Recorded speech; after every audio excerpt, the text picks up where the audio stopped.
Évangile selon Jean, chapitre 4. Le Seigneur sut que les pharisiens avaient appris qu'il faisait et baptisait plus de disciples que Jean. Toutefois, Jésus ne baptisait pas lui-même, mais c'étaient ses disciples.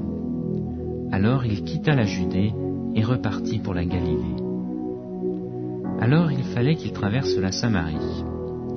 Il arriva donc dans une ville de Samarie nommée Sychar, près du champ que Jacob avait donné à Joseph, son fils. Là se trouvait le puits de Jacob. Jésus, fatigué du voyage, était assis au bord du puits. C'était environ la 6e heure. Une femme de Samarie vint puiser de l'eau. Jésus lui dit : « Donne-moi à boire. » Car ses disciples étaient allés à la ville pour acheter des vivres. La femme samaritaine lui dit : « Comment, toi, qui es juif, me demandes-tu à boire, à moi qui suis une Samaritaine ? » Les Juifs, en effet, n'ont pas de relation avec les Samaritains. Jésus lui répondit : « Si tu connaissais le don de Dieu, qui est celui qui te dit « Donne-moi à boire », c'est toi qui lui aurais demandé à boire, et il t'aurait donné de l'eau vive. « Seigneur, lui dit-elle, tu n'as rien pour puiser, et le puits est profond. D'où aurais-tu donc cette eau vive ? Es-tu plus grand que notre père Jacob, qui nous a donné ce puits, et qui en a bu lui-même, ainsi que ses fils et ses troupeaux ? » Jésus lui répondit : « Quiconque boit de cette eau aura encore soif. Mais celui qui boira de l'eau que je lui donnerai n'aura jamais soif. Et l'eau que je lui donnerai deviendra en lui une source d'eau qui jaillira jusque dans la vie éternelle. » La femme lui dit : « Seigneur, donne-moi de cette eau, afin que je n'ai plus soif et que je ne vienne plus puiser ici. » « Va, lui dit-il, appelle ton mari et reviens ici. » La femme répondit : « Je n'ai pas de mari. » Jésus lui dit : « Tu as bien fait de dire « Je n'ai pas de mari », car tu as eu 5 maris, et celui que tu as maintenant n'est pas ton mari. En cela tu as dit vrai, Seigneur, lui dit la femme. Je vois que tu es prophète. Nos pères ont adoré sur cette montagne, et vous dites, vous, que l'endroit où il faut adorer est à Jérusalem.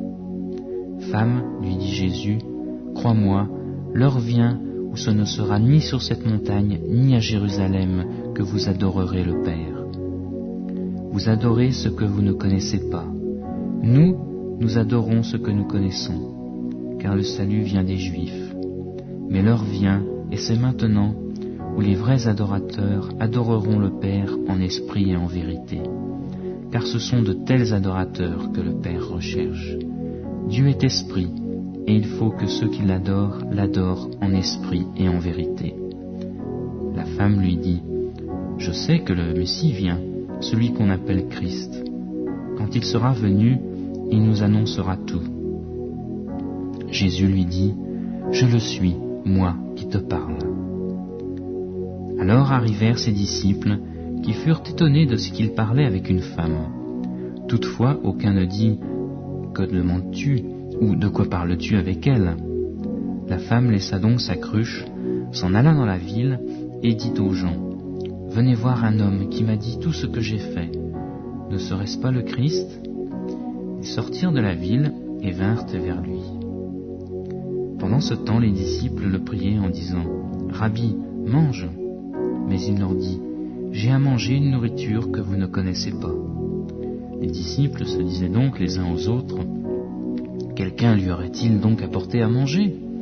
Jésus leur dit : « Ma nourriture est de faire la volonté de celui qui m'a envoyé et d'accomplir son œuvre.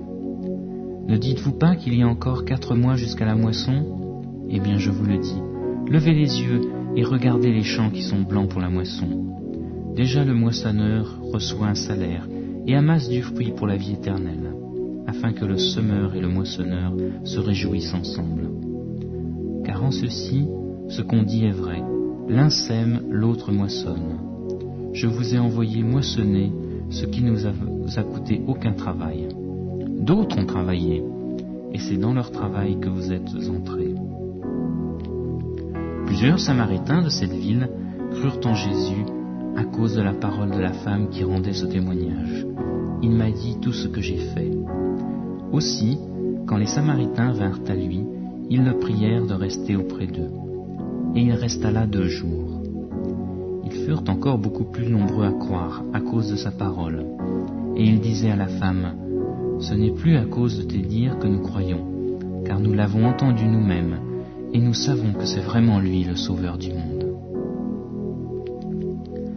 Après ces 2 jours, Jésus partit de là pour se rendre en Galilée, car il avait témoigné lui-même qu'un prophète n'est pas honoré dans sa propre patrie. Lorsqu'il arriva en Galilée, les Galiléens l'accueillirent parce qu'ils avaient vu tout ce qu'il avait fait à Jérusalem pendant la fête, car eux aussi étaient allés à la fête. Il retourna donc à Cana en Galilée, où il avait changé l'eau en vin. Il y avait à Capernaum un officier royal dont le fils était malade. Il apprit que Jésus était venu de Judée en Galilée, alla vers lui et le pria de descendre et de guérir son fils qui était près de mourir. Jésus lui dit, « Si vous ne voyez pas des miracles et des prodiges, vous ne croirez donc pas ?» L'officier royal lui dit, « Seigneur, descends avant que mon petit enfant ne meure. » « Va, lui dit Jésus, ton fils vit. » Cet homme crut à la parole que Jésus lui avait dite et il s'en alla. Comme déjà il descendait, ses serviteurs le rencontrèrent et lui dirent que son enfant était en vie.